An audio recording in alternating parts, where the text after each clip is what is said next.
Activate your energy. Welcome to the Activated Authors Podcast, a show where we distill the core principles of what it takes to become a happy, healthy, and productive author, no matter what stage of the journey you're at. I'm your host, Daniel Willcocks. I'm an international best-selling author, as well as an author coach, speaker, and creative entrepreneur. But most importantly, I'm a lifelong student of all things productivity, psychology, and human behaviour. Thank you for joining me for today's episode. Without further ado, let's dive in. What are the Activators? And welcome back to another episode of the Activated Authors Podcast with myself, Daniel Willcocks. And here with me every single bloody week is... And it's not a normal episode, but it is kind of a normal episode because we're running a normal episode, but we've got an extra special visitor. Well, hello there. This is Rob. Are you going by Rob Howley or RBH? Because either way, we've just unveiled you. We've got Rob joining us this week. And Rob is one of our friends and one of the Activated Authors members who has been with us for how long now? Going on a year. Already? Yeah, I know. Jesus Christ. It's been a year. Yeah. That in a good way. It's been a year. In like the best way. Yes. And also, I'm going to start the episode by saying congratulations on your recently published first book. Thank you very much. Very Long time coming. Yeah. Thanks to you lot. How does that feel? It feels good. And also, I'm kind of indifferent to it at the moment. Yeah. Because I'm one of those people that I write, I finish, I publish, I move on. Very much with anything I create. So. But yeah, feels good. Yeah. Happy to get there finally. So I know it's fantastic. Yeah. Yeah. Yeah. I just want to push back a little bit because, like you said, all thanks to you. You're the one that did it. We're just here to like provide a space if you need it. It would have taken longer if I wasn't part of this. So. Okay. Yes, it absolutely would have. I've been tracking him for weeks. Been trying to work, just trying to pull him into the community, and finally got him it. But yes, so let's dive in to how was our week then? What have we been up to? Well, I currently look like I've got 2 backup dancers. I want it that way. Tell me why. Ain't nothing but. We should. I don't know if that's counts as fair usage or not, but we're gonna find out. Not enough of it. What have you been up to, Sam? Loads, I imagine. Yeah, so much. I have on Monday, I slept sometimes on the bed, and then there was also some times where I sat on the sofa, and then on Tuesday more time on the sofa, not as much time. Are we getting a whole proper week breakdown In the beds? Okay. Yeah. Wednesday. Apart from it on Tuesday. Yes, we did on. Everything is fine. Amazing. Didn't spill my coffee. It's all right. It's not like I've got a cream carpet. It's fine. It's amazing. You can't also tell that it's cream because I've lived here for 12 years. How I've was got your a week? child. What have you been up to? Not a lot. Not a lot. When you pushed me around in a wheelchair, didn't you? We went for a little wander. That was nice. Dan likes to keep reminding me that when I was in hospital, I made a wish, even though I wasn't aware I was making an official wish. We were talking about like wishes, and generally just popped out with like, because you were pushing. I think my biggest wish is like I if I'm in a wheelchair and you could just push me around forever. Not how it happened. And you're drinking a can of Monster, and so the story now is that what she didn't realize was that was the only can of Monster that had a genie inside it, and she made that wish unknowingly. But from now on, I have to push her around in a wheelchair. So what actually happened was you were pushing me around, and I was like, "Oh, this is fun. This would be like, I wish we could do this forever." Like that's what happened. And I was like, "How about you wish for an electric wheelchair?" And you said you've got one wish, and that's what you wish for me to be in servitude of you for the rest of your life. And I was like, "Well, when you put it that way, absolutely." So that's basically pretty much what I've been doing. What about you? I'm going to throw it over to Rob. What have you been up to this week? This week has been my first week back at the full-time job. I had a month off, as Dan mentioned in the last episode. Yes. So that's been interesting. Getting back into some kind of normal routine. Pretty much just working. Today is day off, so I've come down here, see you lovely faces, and that's it. Getting back into writings in the morning and book cover designing, which is quite exciting. So yeah. Yes. Yeah, I saw some of them today. They're very, very good. Do you have a site for that? Do you want to plug your book cover? I haven't got a site just yet. It will be coming soon. And we will make sure to plug it. Activated all the website designs. So no, it will be coming soon, but not at the moment. So it's very much work in progress so far. But keep an eye out for that. Yeah, I'll let you know. I was gonna say we'll make sure to message it. Yeah. Message it. Oh my god. Message it. I'm not cool today. And back to Dan. What have you been doing? Yeah, my week. Studio. My week has been like 1,000 different things, but in like a good way. I'm trying to get back into rhythm of like earlier mornings because I quite liked when, because you get to a point where, or me at least, if I start later in the day, things tend to drag a bit longer and then I don't finish till quite late in the evening. And I've now had a couple of days in which I've kind of gotten out and to work at like 7 o'clock and I can wrap up and finish at 1 and get everything that I need done, which is just feeling really, really nice. So I've been working on Cock, which is my book, not my phallus.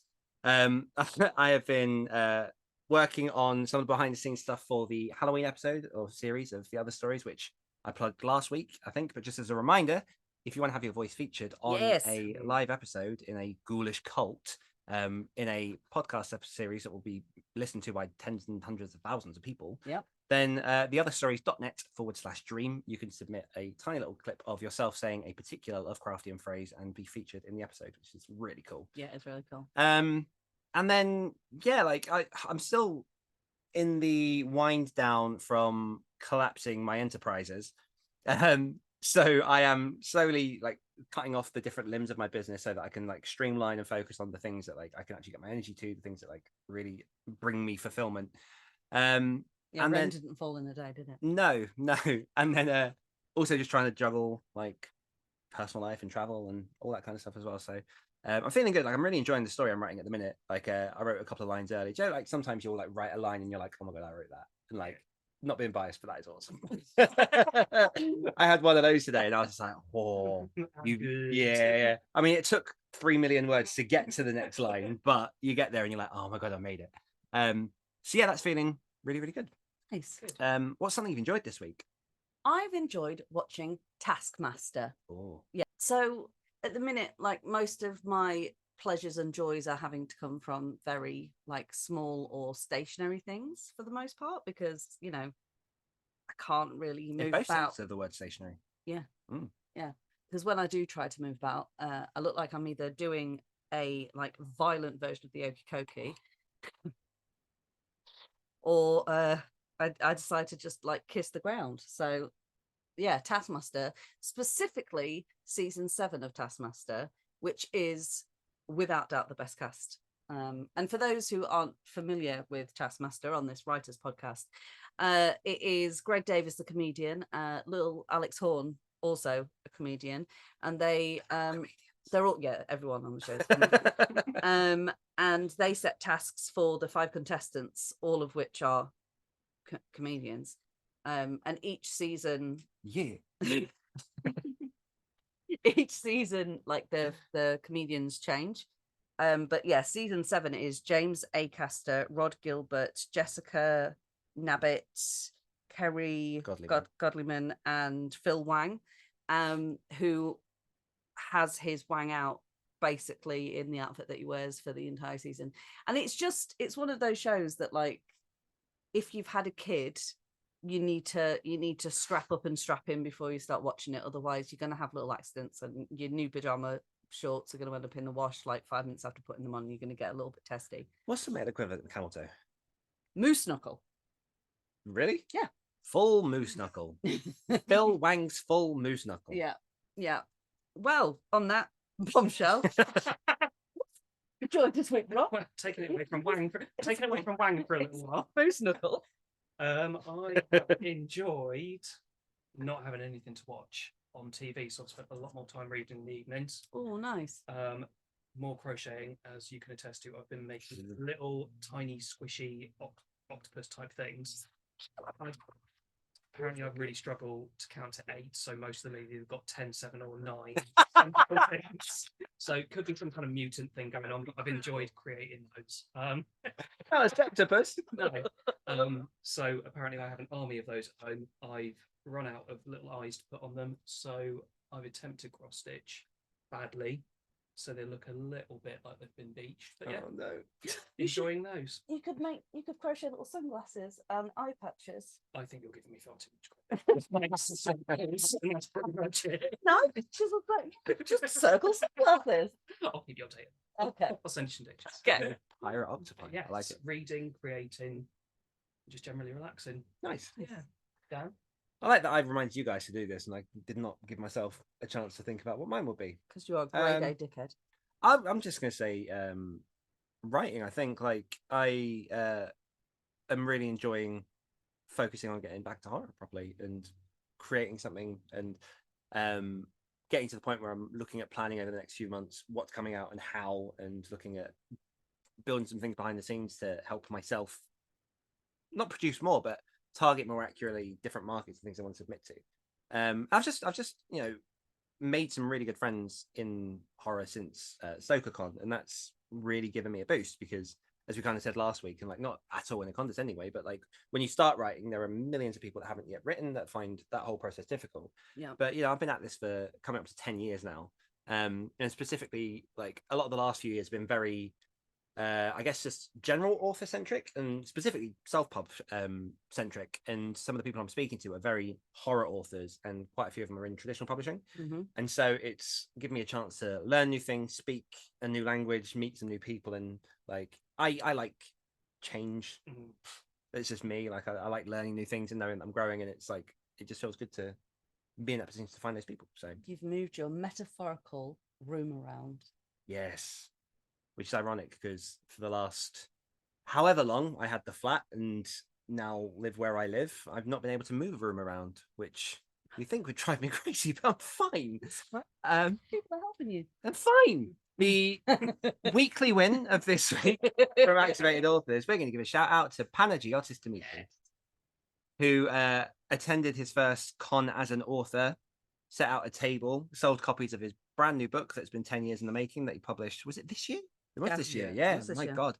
And God bless, we got some, we obviously won't share these on the podcast because they're his to share, but shared some pictures of the first ever time that he signed a book for one of his, or a reader, one of his fans. And that's just a huge moment that I think massively deserves celebrating. And the thing that I love about Pan, right down from his book to everything that he does, he's very meticulous to detail.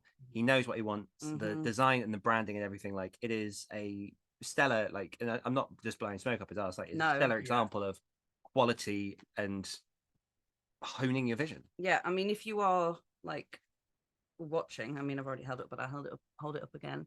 I mean, The Life of Fire. It's absolutely gorgeous. It is beautiful. Like, it looks like, I mean, the blue at the bottom, so if you're listening, the whole cover is like blue, mostly like a midnight blue with Egyptian hieroglyphics, and I'm trying to think what these things are called. Pictures. Cool. Like sphinxes, yeah. So it has that like feel to it, but there's a part at the bottom which is a slightly lighter blue, which is like kind of the floor. But when you like look at it, it looks like it's glowing somehow, and I don't know how he's managed that. It's absolutely gorgeous. Massive congratulations. And he's the nicest guy. That's the thing, because often when you're like, he's just really meticulous and very detail oriented, it's, you're saying, and also a dick. Yeah, but he's actually the sweetest, funniest, the anti-dick. He's the Pam, if you're listening, you're an anti-dick and you love a good dad joke. I feel like this podcast has gotten much more crass since we've got a new person involved. Yeah. So congratulations, Pan. You're welcome. We're very proud of you.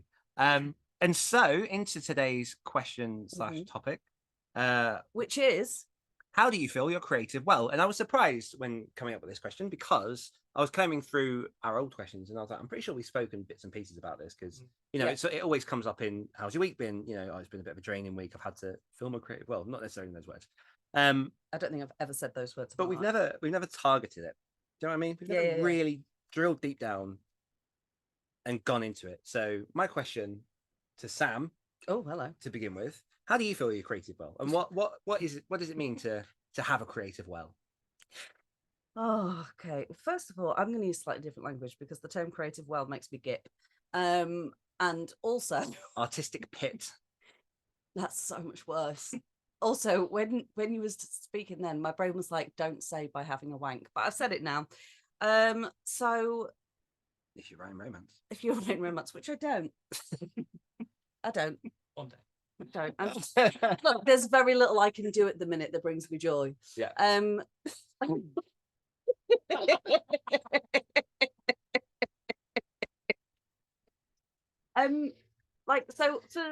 it depends with me, because I get very drawn into something. I was talking about this to you the other day. Like, I am very much a creature of instinct, which has its incredible pluses, but also its incredible minuses.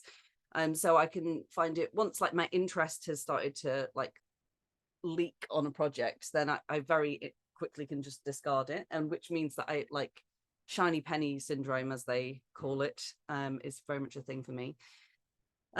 So like for me, it's not so much like searching out stuff to recharge my creativity. It's more a case of I will see something and that will spark that feeling of creativity, or like I can do that. And I mean, honestly, it depends. Like a lot of the time, just a good old scroll through Pinterest will do it.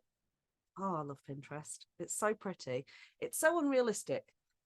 And you don't realize that until you try doing some of the stuff. Like when Mars was quite young, and I was like, let's shake up lunchtimes a bit. So I was like, let's look on Pinterest, and there's all these beautiful things, and I'm like, oh my god, I can't make like teddy bear sushis. Yeah, I For know a what you're talking 3-year-old. I don't know who the you are. meticulous lunchboxes with everything. Yeah, Like, I don't feel these people have children. They can't. You can't. I don't care if Pinterest is your full-time job.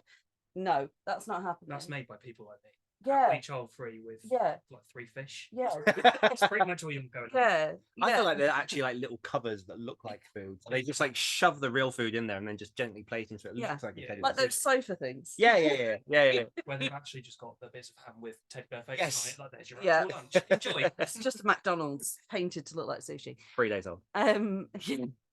But so I find visual stimulation is very helpful for me. So like I say, things like Pinterest, and then often it can be just something that's not necessarily connected to what I'm doing, that will bring me to what I'm doing, if that makes sense. So like when I was planning Air to the Universe, like a few years back now, like I was listening to a lot of Fall Out Boy, and there's a couple of songs that like as I was listening to it, I started to have ideas for particular scenes in the book, but that's like it. My intention wasn't to like, I'm never like, I need to refill my creative well, let's go for No, I do. I think when, just that term makes me think. Yeah, a lot of the time when you speak about it in this way, because you know it's coming from a place of instructional to help authors. Like in typical day speak, I'm not like I need to fill my creative well. I'm like I feel a bit uninspired. Yeah, I mean, and so I know proactively that I need to do something to re-spark that. I don't have anything that I proactively do. I'm always doing something. You could have said that before I sent you the fucking question. How could I have told you before you sent me the question? I'm joking, also not a mind reader. No, but I think for me it's probably because I have a plethora of mental illnesses. I'm constantly doing different things creatively to keep me from killing myself. I know that sounds dark, but it's the truth. So things like scrapbooking, which I found I enjoyed recently, or painting or sewing or whatever it is, I will often do that. And then while I'm doing something that takes different spaces in my brain, to like writing, for example, I'll often have like comfort shows on in the background or something like that. And there's like a combination of like kind of unwinding, because I can't unwind by not doing anything, because that sends me insane. So this combination of unwinding by like creating something, and also having something either familiar or that I've been really looking forward to kind of watching on in the background, kind of like comes together with whatever demons are going on in my head for this trifecta of, oh, that's a good idea.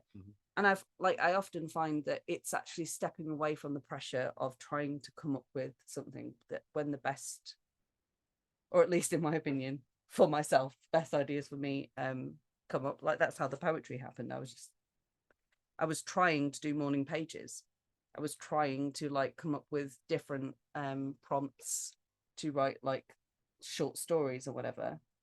And I was just like, oh God, there's that arsehole in the bar last night. And then I started writing about it. And that was the first poem that I ever wrote. And I was like, oh, that was easy and fun. And and that's kind of how it started. So as with everything, how I do it is I trick myself into thinking I'm not doing it. Because if I tell myself I'm going to do it, I'm like, stop. Yeah.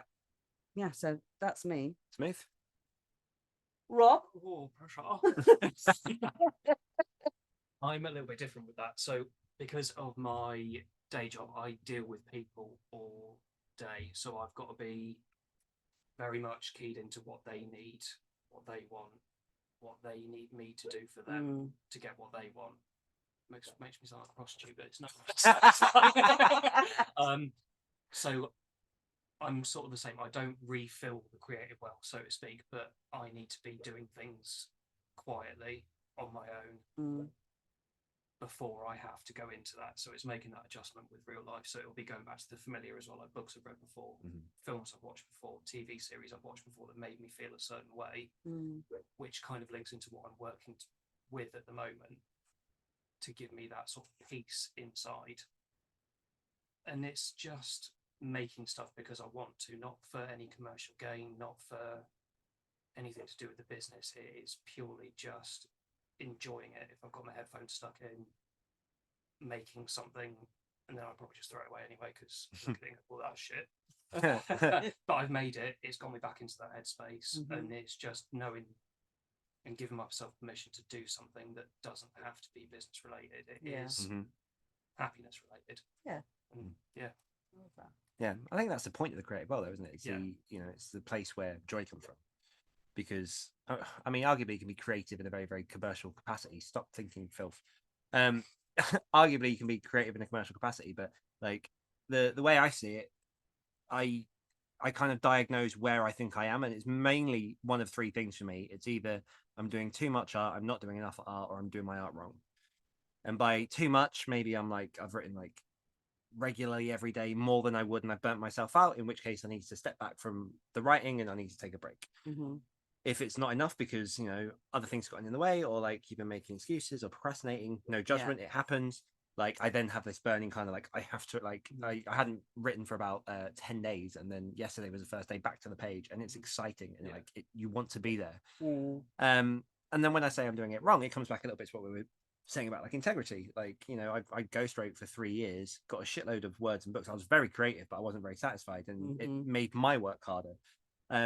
So there are all those kind of things, and like I've said many times before, I think on this podcast as well as many other places, like to fill my creative well, one thing that I do is go straight back to like books. And if I'm writing a particular project, I'll try and find books that I love, that I've read before, that in the style that I want to write, that I haven't read, that I'm excited about, so that it gives me in a way someone to compete against, someone to kind of go like, oh, these guys are doing it like this, let's see how I can lend my flow. And it kind of narrows your focus into what you're working on and helps keep you chugging along. And it doesn't always have to be sort of fiction stuff as well. Like the other thing I've been doing the last couple of days is I've been going back and re-listening to a load of Stephen King interviews that I listened to when I was like first started getting into writing, because like I mean, even outside of horror, King is obviously a beast in publishing. Like pretty much everyone knows his name no matter what genre you're in. But when I first started writing, I was brought to writing because of some of his stories, and so he was the first place I went to be like, what does he talk about as a writer? Where does his inspiration come from? How does, and on the internet there are a plethora of things that you can listen to of him, and like 5-minute interviews, 20 minutes, like an hour. There are all these lectures and seminars that he's given. So like just weirdly just hearing his voice helps transport me back to like when I first started writing in the old day job, and I was like listening to him while I was, I don't know, like working the guillotine and cutting posters, or working and typing some other stuff up.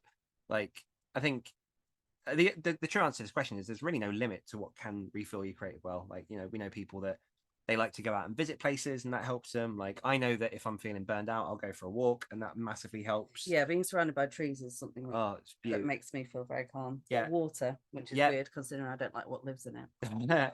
Showers, like baths. Like most people get obviously the most creative ideas in the shower, because like I have many theories. One of them, which isn't backed by evidence but it's a suspicion because it plays into kids and white noise, is the white noise sound of when you're in the womb. I don't think that ever leaves us. So I think when the shower's on your head and it's all like shh, I think that puts us into a tranquil state, and then ideas come and populate. So what you're saying is the reason my son hates the shower is because subconsciously He hates me, and I need to fear for my life. No, it's because he's a teenager. Okay, There you go. that's better. I like that better. We'll stick Yeah. with that. Yeah. But yeah, I mean, sometimes it's TV, sometimes it's film, sometimes it's game. Like, it's just anywhere where story is. And like the other place that I really feel benefit sometimes, and this is quite a fun one for me. If you can find shit books, if you can find a book in your genre that is selling incredibly well, no judgment, I'm not naming any books or any people, but if you know someone who, in your opinion, writes like shit, yet is still doing really, really well, that really spurs me on. I'm like, if this motherfucker can make it happen, Yeah. I can. And again, that's not a judgment. Like we spoke before about different audiences for different people and stuff. And art is subjective. And artists, yeah, exactly. But that, Art, yeah, yeah. Yes. but that really, that does spur me sometimes. I'll like read a book and be like, oh my God, like I can write so much better than this person. And it's a really pompous thing to say, but everyone's got it. Look, when I was in college, I remember I had a group of friends, and very well-meaning, one of them took me aside one day and was like, I'm worried about you. And I was like, cool, why? And they were like, well, acting is not like, it's fun, but you can't really do it as a career, and I'm worried that you're going to end up like miserable and poor and all of this stuff, and egg on their face, because look at me living the life of Riley. But like, I often think to myself, like, when my mental health is really bad, or like my physical health is really bad, and I can't do a lot, I often think back to that conversation, and I'm just like, fuck you, motherfucker, like, I'm gonna. So I do think that part of refilling your creative well is just a good old smidge of spite. Yeah, I mean, it's Petty spite. Yeah, it's reconnecting with the reason as to why you're doing the thing. Yeah, some people want to prove themselves that they can do it. Some people are just doing it to be vindictive. Yeah. Someone told them they couldn't, which is fine. Yeah. Really, really motivating. Yeah. Yeah. I mean, one day I'd like to think that I can just like turn my gaze inward and just be like, here I sit on this beautiful hill of contentment, and the breeze is blowing. But right now I'm like, fuck you, Matthew McCormack. I'm gonna prove you wrong. Yeah. Yeah. May he rest in peace. I don't know. They'll never find the body. Yeah. Rest in pieces. But yeah, so there's like a number of ways to do it, and like, you know, sometimes even forcing yourself just to take that break. Like, I've had it a few times where people have literally said to me, you need to take a break, and I'm like, oh, and they're like, yes, and I'm like, oh, and they're like, yes, and I'm like, fine. and I'll like really try it. I really try hard not to do anything creative for like a week until it hurts. And then you kind of like, you then bend the rules and go, okay, if I feel like being creative, I'm not gonna do it with any like end goal. So I can play, I can do all that kind of stuff. But sometimes I think it's more damaging to not do the thing. Yeah. Agreed. Especially if it's like, you know, party. But yeah, loads of ways to refill the creative well. Yeah. Do you not find like on day 2 of stopping doing creative though, you get a little bit twitch? Yeah. There's a little yeah. Gotta do something. Yeah, I pretend I'm happy until my Cheerios are gone. Oh my God. Don't. Is this a party I've walked halfway into? I don't know what's happening. But no, until You've never seen someone snatch up a box of honey Cheerios so fast in your life. They're not on sale in the main Sainsbury's. It's fine. Label. Yeah. I literally like basketball dunk grabbed a box off the top of the shelves and like smashed. Was little old Doris going for them as well? You're like, these are mine. Oh no, she was already on the floor. Yeah. She was that way. Yeah, so loads of ways to refill the creative well. That can be obviously, you know, actually doing different types of art, watching different types of art, and sometimes it's just about rest and exercise and just doing something a bit different for a while. Like, never undervalue what it is to switch up and just do something different for a little while. Yeah, I think like creativity is like, I'm trying to think. I hit my head today, so words are difficult. There is a flow through anything creative wise. Oh, help me. Right. Everything creative has a thread running through it. Stop laughing at me. And oh God, I'm crashing so hard. I know what I'm trying to say. You can find the answers to a creative problem in any creative area. And I think sometimes we can pigeonhole ourselves into like, I'm a writer, I'm a dancer, I'm a painter, but actually like turning to a different art form that you probably suck at because you've not tried it before. Just for, like Rob was saying, just to do something creative for the sake of doing it. It uses a different part of your brain and also a familiar part of your brain, because your brain understands you're being creative, but it's having to problem solve in a different way because you're learning this skill. And because of that, your brain will often come up with a solution or an answer or like the next step if you're like struggling to kind of think of how to, I don't know, like plan the story, or maybe there's a chapter you're not happy with and you're trying to problem solve how to you know, get them out of the cellar or whatever. So I do think that creativity across the board is like helpful. I started off bad, I got good there, and I've lost it again. Be creative, it's good, it'll help you. Done, do words. And the one other thing as well that totally slipped my mind that is very, very useful, is especially for me, like if I'm really struggling creatively and I've got nothing, like sleep. Like sometimes That must be nice. but sometimes, like, you know, if I'm in the heat of a book, like in the middle of it all, I will think about the book just before I go to bed, and like if there's a problem or anything, I generally will, like, not always, but a lot of the time will kind of be clearer in the morning, or at least give my brain to like unconsciously think at night. You can go to sleep while there is a problem on your brain. How? Medical marvel.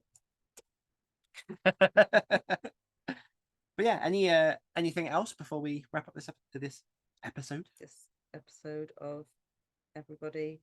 I would just say, don't feel pressured. Oh, Don't pressure yourself at all to do anything. Like, if you're not feeling it, give yourself a couple of days. Like, forcing it's not going to make it better. Half of what we do with the activated authors when they first come in is kind of reteach rest. And it tends to work out like people are just considerably happier a few weeks, months down the line, because, you know, we always make a point of like, if you're in burnout, why the fuck are you trying to burn yourself out? Like, and it's even with the daily writing routine that might work for some people. I know when I first started, the sprints, Tuesdays and Thursdays, they were my writing days. I knew I could get my words down, and I didn't feel pressure the rest of the week when I was working to sit there and go, oh my god, I haven't done it. Because I'd done it that week. And it might have not been much, but I did it. I turned up, did the work, but I wasn't putting pressure on myself to actually do it. And you've now published. Yeah, exactly. So there's no hard-boiled formula. That's what, like you say, courses for horses, like whatever works for people. So yeah, we'll wrap the episode up there this week. We'd love to hear from you guys if you're in Activated Authors in the free Discord community over at activatedauthors.com/join. Love to hear what you do to fill your creative well. Yeah, maybe it's a legend planner. Who knows? Speaking of legend planner. But yeah, thank you so much, Rob, for joining us. Thank you for having me. An absolute pleasure having you here. We'll make sure your website is in the show notes if people want to check out Rob's new book. Sam, as always, it's wonderful. And I just want to say before we wrap up, thank you to you, the listeners, for tuning in. We appreciate you and the time you choose to spend with us each and every week.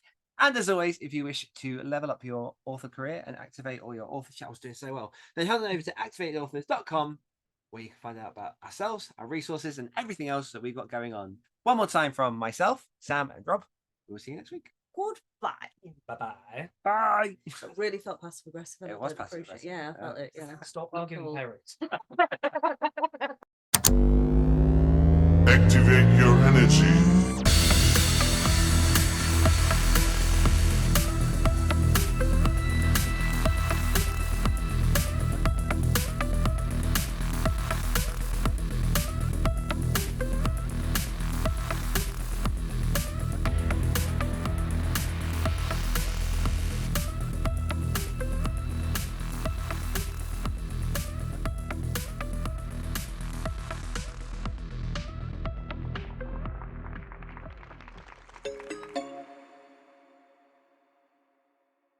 You look like my backup dancers. We have very different priorities. Rob's like, look what my neck can do. Look what I can do.